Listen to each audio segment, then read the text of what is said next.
What you're about to listen to is a Bry-Fy production.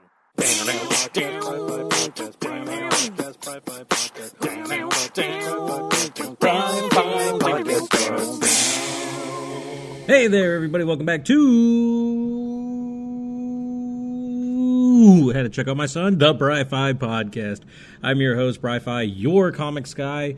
And today we are finishing up Podtober, which I'm super happy about, super excited about. We're going to be finishing everything off with Spider-Man Blue. Of course, Jeff Loeb, Tim Sell were the guys who created the book. And I can't wait to get more into that, which we'll do here shortly. But up first, just a teeny weeny bit of some nifty nerd news. Also, I will talk a little bit about Fandemic Tour, the comic convention I went to in Houston this past weekend. 2 weekends. Yeah, 2 weekends ago, because this weekend is just finished up because it's Monday. Yeah, I do things weird, I know. I'm recording Sunday, so, it's technically still this weekend, but I went to a comic book convention last weekend, and so, yeah, going to talk about that. Oh, I got something from Snapchat. What did he send me? Ooh, super sexy coffee and super rich cheesecake. Living life fancy, my friend Mitchell. Send him lol, because I can't think of what else to send him. Anywho, yeah, you guys just got to live a part of my personal life there. You're welcome. Let's get into some nifty nerd news for this week.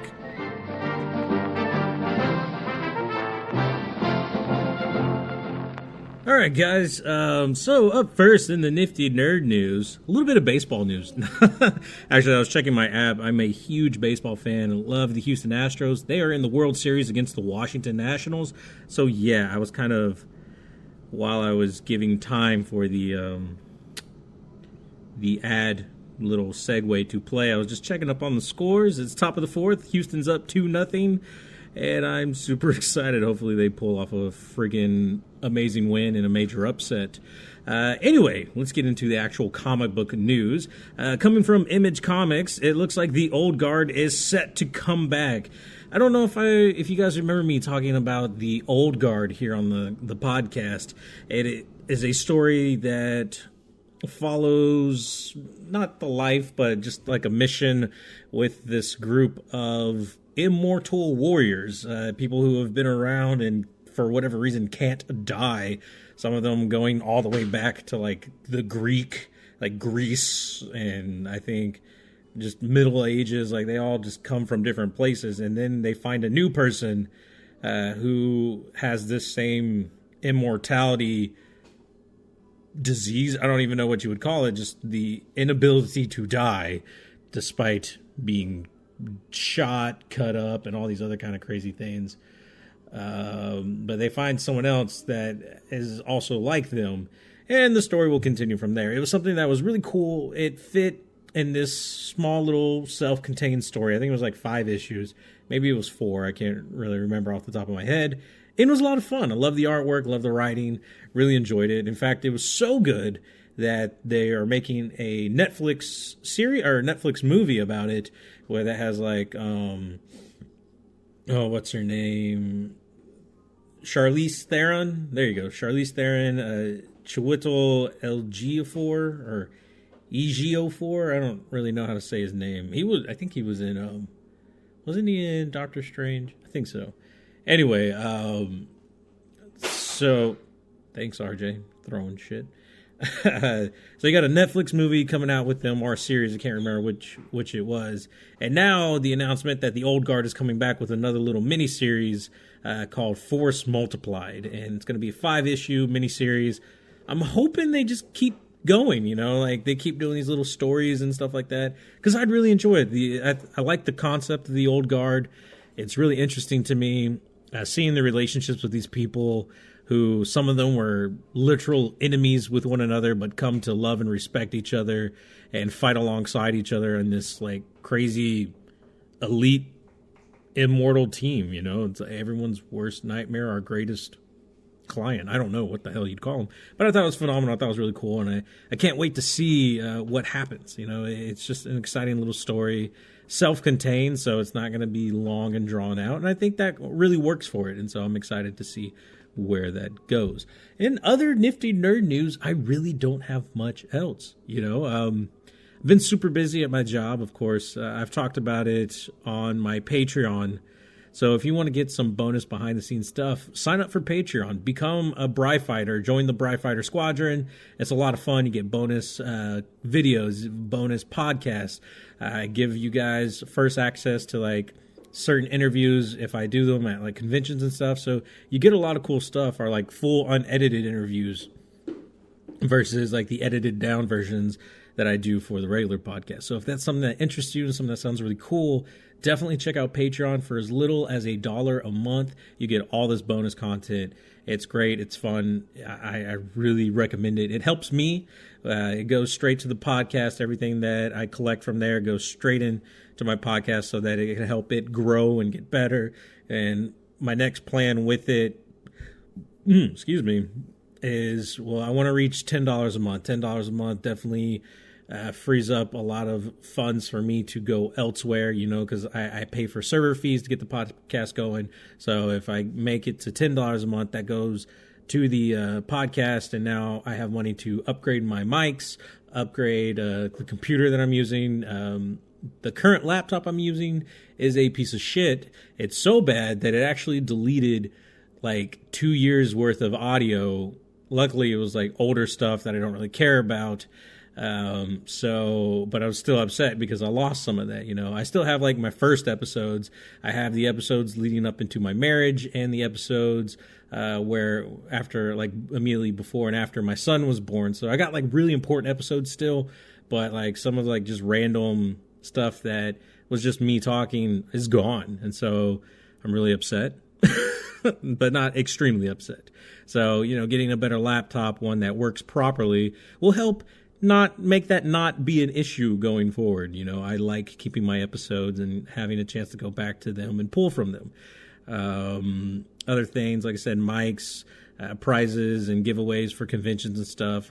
I'm hoping to have something really cool for Patreon listeners for Christmas this year, so hopefully we can get into that soon because it's almost Christmas. We are about to head into November, and everything is on crunch time. But yeah, so before we get into the Fandemic tour, what I wanted to talk about, if you like what you hear, you like being a part of all this, please follow me on social media. We can continue the conversation there after the show ends. You can find me on Twitter, Facebook, Instagram, Snapchat. Everything is at Bry-Fy Podcast. That's Bryfy Podcast. Really fun. Love it. I love talking to you guys. I love interacting, getting your guys' opinions and talking stories and stuff like that. It's just great. But yeah, so without further ado, let's talk about Fandemic Tour, which happened 2 weekends ago. Just 2 weekends ago. That's probably the best way to put it. And it was a con I was excited to go to. Houston has quite a few conventions throughout the year. This one is another just kind of like comic book convention. It has some celebrity guests, some big ones. Two of the guests that I was really excited to see were the Phelps twins, not Michael Phelps and his weird non-swimming brother, but the guys who played George and Fred Weasley in the Harry Potter movies. So I was really excited to get a chance to see them. Sebastian Stan, who's the Winter Soldier, was there, and who else was there? Jason David Frank, Green Power Ranger. I think there were some Star Trek people. I don't really, it doesn't matter because I just wanted to see Fred and George. Unfortunately, when I went, I was only able to go Sunday because of my job. I had to work Friday and Saturday, so I couldn't get to Houston in time. I wasn't able to really catch them. They were off doing other things, and they weren't really doing any panels.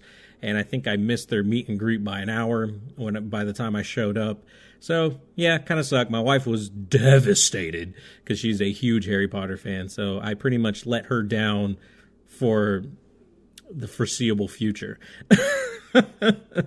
And, but the convention itself was very small, not that that's a bad thing, but I honestly thought it would be much larger. Fandemic Tour with especially the celebrity billing that it had and the way that it was talked about made me feel like I was going to a much larger con. And maybe I was kind of relieved that it wasn't that big.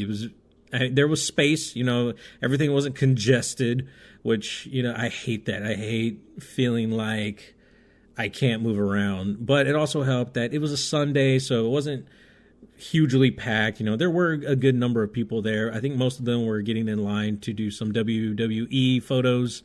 I forget who was there. So, a lot of people headed that way and gave me and Casey some ample room to walk around the vendors and a bit of Artist Alley, which Artist Alley was kind of like Artist Sidewalk. It was pretty small, pretty short, but it was nice. There weren't a ton of people over there, so I got a chance to talk to a lot of cool people. I got to find out about 4 comics that were being done there. One guy had like this cool alien team-up comic that his artwork looked phenomenal. Actually, it reminded me a lot of Ryan Otley and like his Invincible run. And and I brought that up. I was like, wow, man, it's like real clean, real crisp. I really like what you're doing. And he was like, oh, thanks. And I should have asked him if he wanted to do an interview. He was a really nice guy. I loved his artwork. It was really great. But I just kind of wanted to keep moving and kind of get going. And plus, like, for a podcaster, I always feel like, hey, I do a podcast. Why don't you interview on my show? Like, I feel like this sounds really just like an asshole. And I'm not like that. I talked to another girl who did a lot of sexy man art and had like a book that she was working on, like a comic series, which sounded really fun and interesting. There was a girl whose artwork that girl who did the sexy man art, she actually had this really cute print of Hinata and Naruto that me and my wife had to have. We just immediately saw it and was like, that is ours now. And we bought it and it was really great. And then we found this other girl who did beautiful artwork. I fell in love with it. I bought 3 of her original pieces, which I didn't even mean to just buy nothing but originals, but they just looked fantastic and I fell in love with them immediately. And it just so happened that they were all just her own original characters. But what really caught my eye to her artwork was she had Cowboy Bebop. A Cowboy Bebop print that I really enjoyed. And it was fun because we talked a bit about the Netflix series and everything. It was really fun and I really enjoyed it. And it's what I love most about comic book conventions is the artist alleys. There's a great time to just, especially for me as a podcaster who loves interviewing independent creators, which you guys will hear next week when I talk to Orlando, who is the artist for Pound, which is on Webtoons. It's a webcomic. We've had Tony on before to talk about Pound, and Orlando was able to come on this time to talk about season 2 of Pound that just kicked off this month in October. And so that was a lot of fun. You'll get to hear that next week. But I love Artist Alleys for that same reason, is I get to talk to these creators. I get to pick their brains. I get to just chit-chat about dumb things. Like sometimes we talk about video games, just kicking back and relaxing, and it's always so much fun.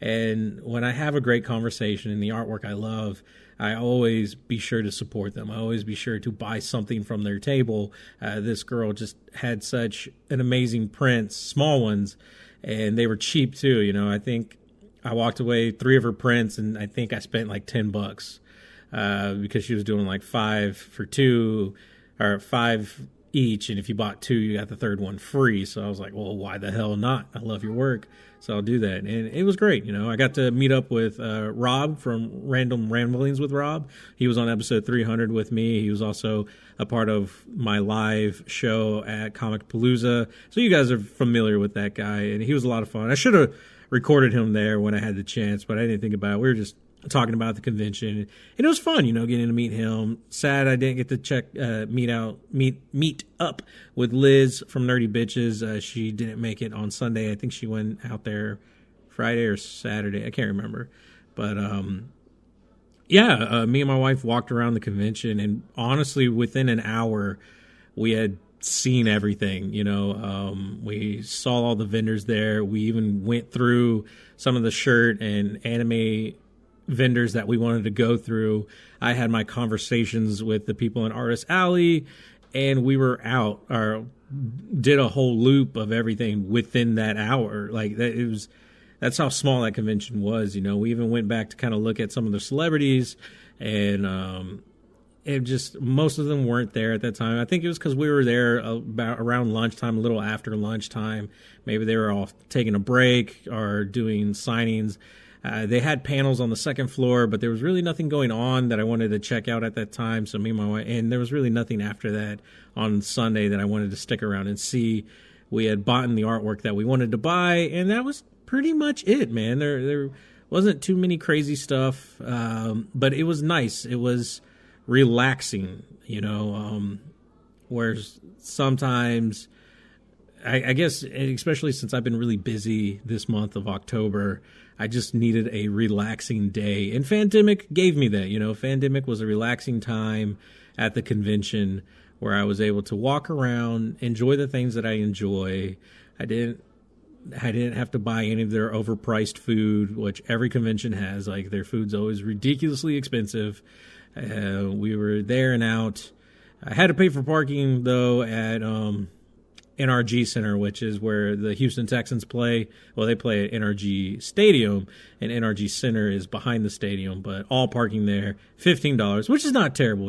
There are worse parking places and higher parking to pay, but sometimes there's also cheaper. There's cheaper options, but didn't really have many other options here at the giant football stadium parking lot, unless I wanted to walk from very, very far away, which I did not want to. So really, that was my only major knock against the convention was parking. But even then, getting in and getting out of the parking lot was super easy. They had people there directing traffic and everything. So that was just, I didn't want to pay $15 for parking, and that's my own personal problem and nothing to do with Fandemic Tour.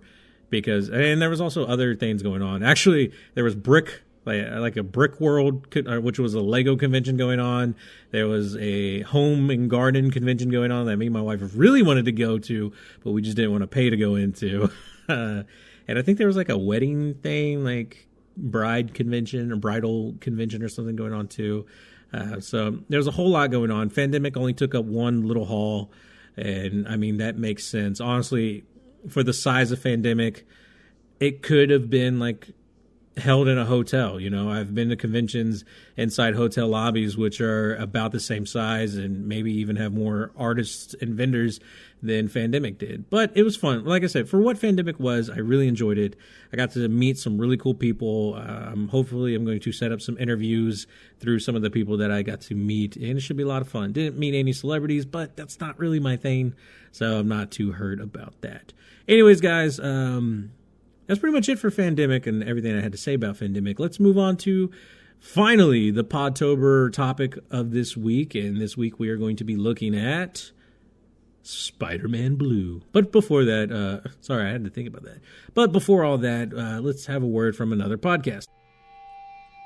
What's up, nerds? This is Rich, the host of the Three Fat Nerds podcast. I would like to invite you to check out our podcast, available anywhere you get podcasts just by searching Three Fat Nerds. We are 2 shows on one channel. Late every Monday night, we release the flagship Three Fat Nerds podcast, where we discuss all things pop culture and nerdom. We talk about movies, shows, games, comics, and more. Then late every Thursday night, we release 3FNW, our pro wrestling podcast, where we give our thoughts and takes on the wrestling business. So listen to our podcast wherever you get your podcasts, like us on Facebook, 3 Fat Nerds Podcast, follow us on Twitter and Instagram, at 3 Fat Nerds Pod, and most importantly, enjoy our musings. With that being said, there's only one thing left to say. Later, nerds! All right, guys, it's time for the grand finale of Podtober. I've been super excited to finally get to this comic, Spider-Man Blue by Jeff Loeb's sale. Of course, Spider-Man Blue is my favorite out of the colored group that they have done. Spider-Man has been my favorite Marvel character alongside Miss Marvel, but, for established old characters, Spider-Man's definitely been my favorite. And when I finally got the chance to read Spider-Man Blue, which was probably about 2-3 years ago, when I found the trade paperback in a Barnes & Noble and decided to pick it up because I was like, hey, a Spider-Man story that I haven't read. And people always kind of talk about it, and I thought the cover looked really cool. for the trade paperback. I decided to pick it up, and I read it, and I was not really expecting the story that I got. Of course, we've talked about it with all the other books, but the Color series by Jeff Loeb and Tim Sale are all kind of depressing. They're our heroes talking about lost love, lost friends. In this case, Spider-Man is remembering Gwen Stacy, and he is talking to her by recording his voice on a tape recorder. Of course, he knows he can't actually speak to her because she has passed away, but to kind of help him cope with her passing, he is deciding to record himself on this tape recorder. And it's sad, man. Like, of course, all these are sad, but I think what's something about Peter Parker, man, it just makes me sad. And maybe it's because I've always kind of related to him, I've always felt not as an outcast in high school, but like, I kind of grew up kind of as a nerdy kid. I wore button-down Dragon Flame shirts in junior high because I thought I was cool. And, in high school, I kind of found myself and started to make friends, kind of like how Peter Parker does, he starts out as a really nerd, but then he goes into like college, and that's when he starts making more friends and becoming more popular. That's when Gwen Stacy gets involved with him. And because I'm trying to think like mainline 616, because I feel like the Jeff Loeb Color series takes a little, not different paths, but a slightly different approach to these characters and everything that happens. In this, you get the main gang, the main Spider-Man gang here. Peter Parker, Harry Osborn, Flash Thompson, Gwen Stacy, and Mary J. Watson shows up. So those are kind of like your main group there. Peter has kind of his eye on Mary J.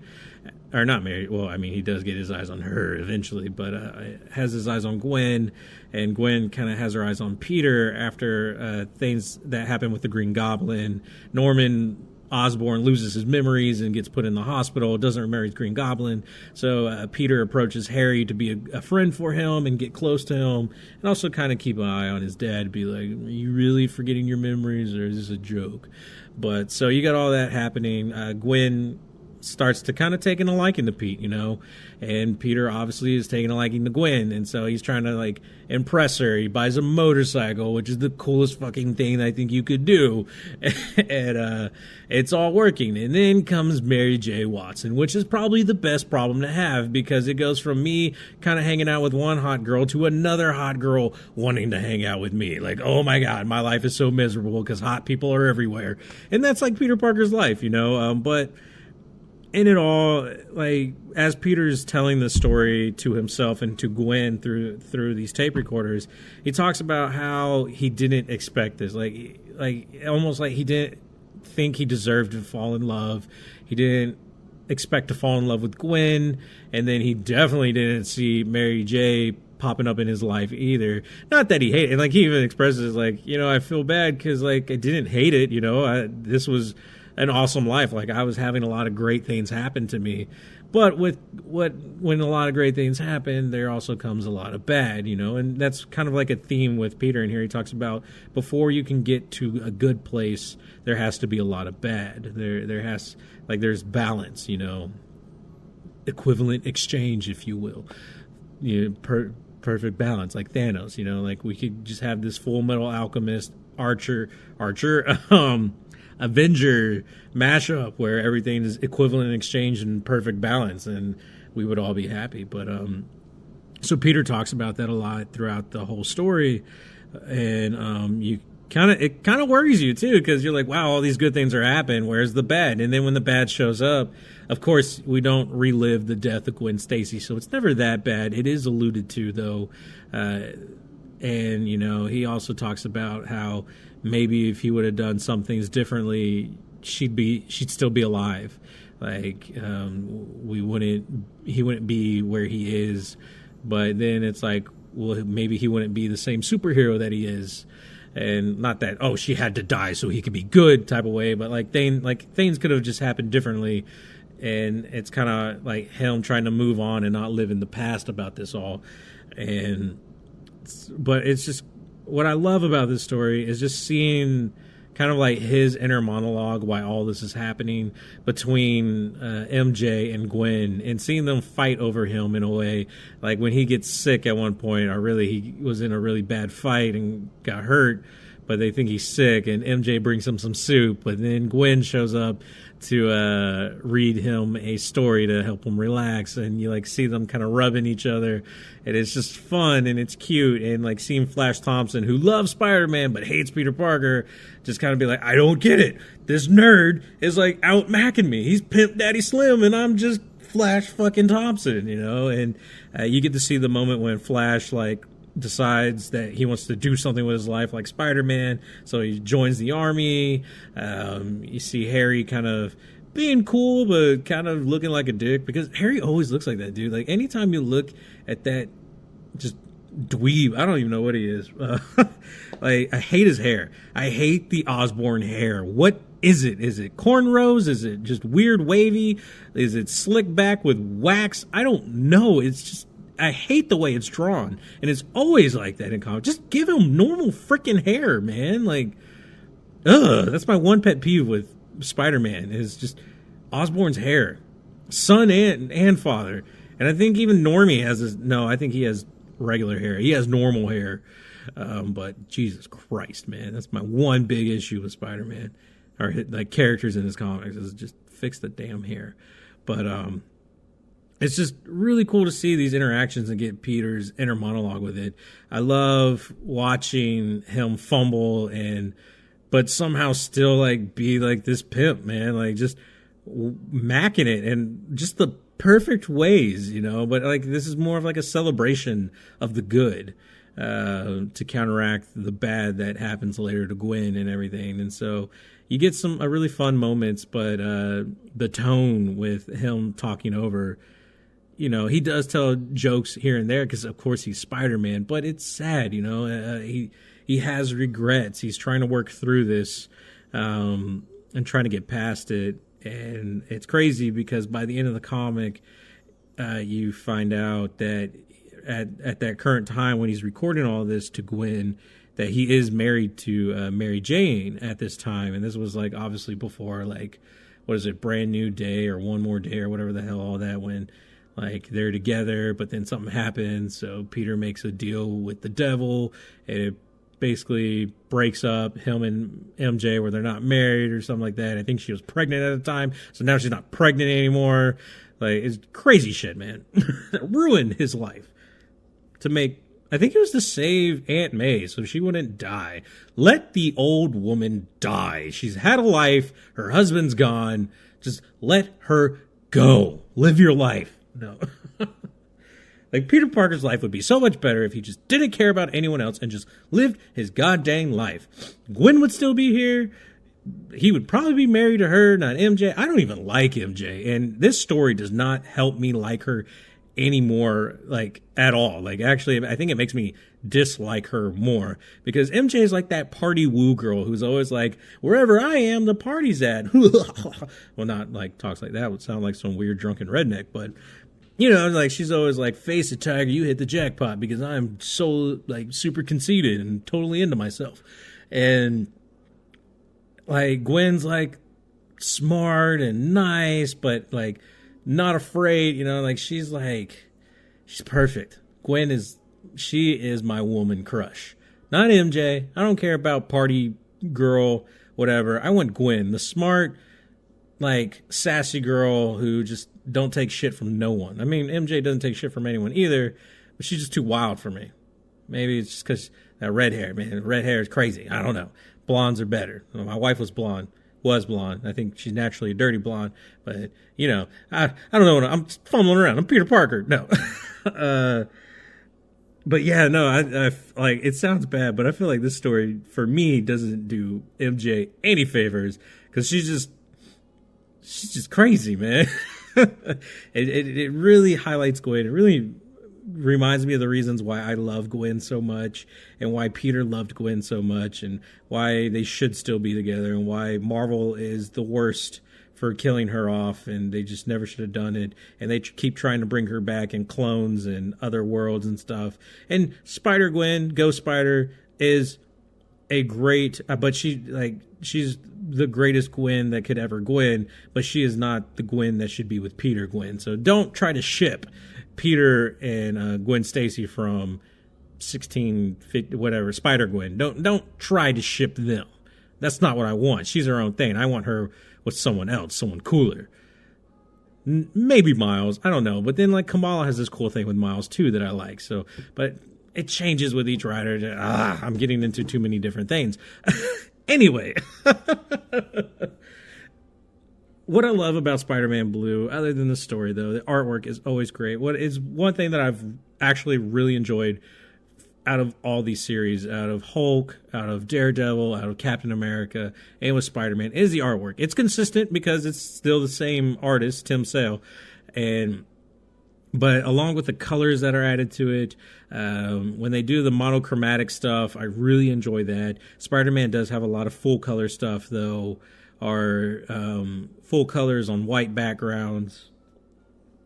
And it just looks great. You know, I like his artwork in it. It's not the best, or it's not I will say maybe it's not the best artwork. Like if you look at it and just look at it, you're kind of like, well, that looks a little silly. Like in one panel, Gwen Stacy has like the greatest widow peak to ever exist in the history of mankind, and distractingly so.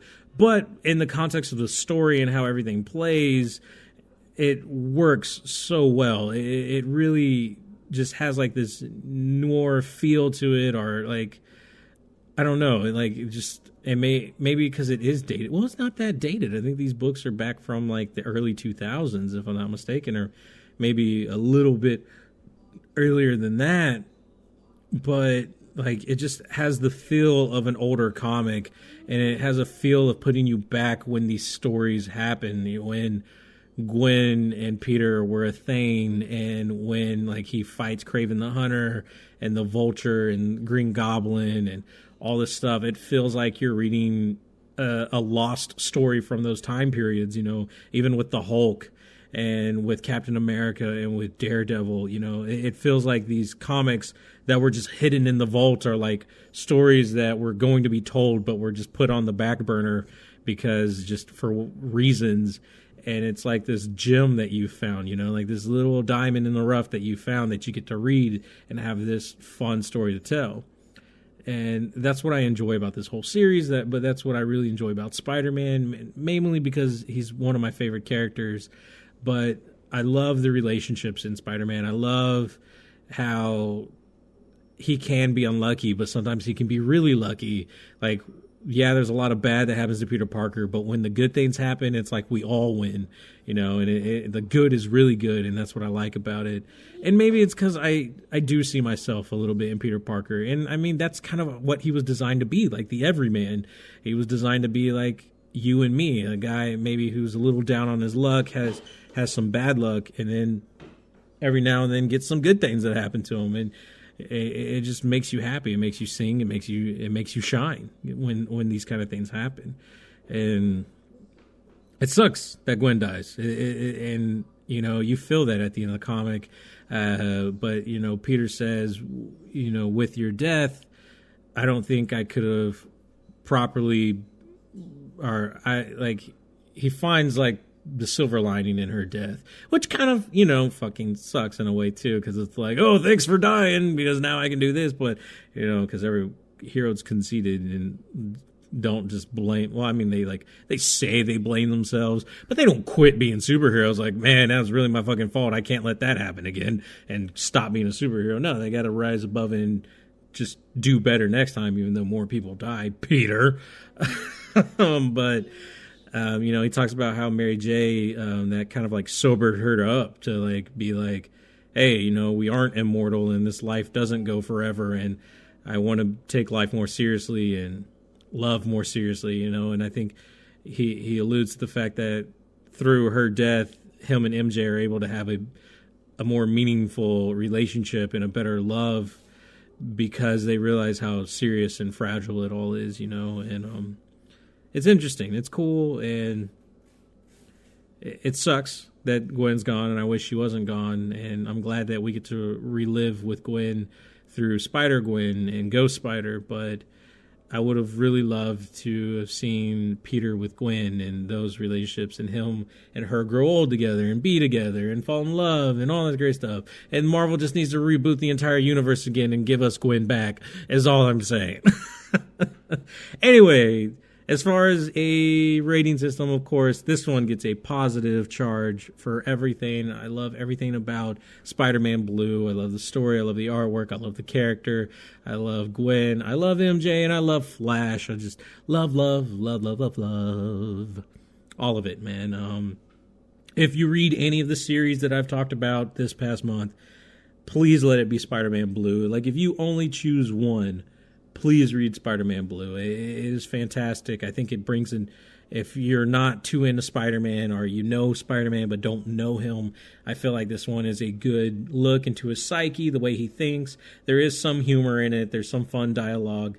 But to see the serious side of Peter and how much and how heavy the death of Gwen affects him, I think that's a big thing to take away from this story. And so I definitely recommend it to anyone if you had to read just one story. But you don't, because you can just sign up for Marvel Unlimited like I did and read all of them electronically on your phone. Just get the iPhone 11 Max Plus Pro jack off phone, whatever, and you read on the super big screen. You might as well just buy a tablet at that point. It's actually cheaper. And you can read on a tablet, too. So if you have a tablet, you can get a Marvel Unlimited, too. And now you read pretty much like full-page comics on just an electronic device, and you get thousands. And I don't get any money for saying this. I wish I did, because goddamn Marvel.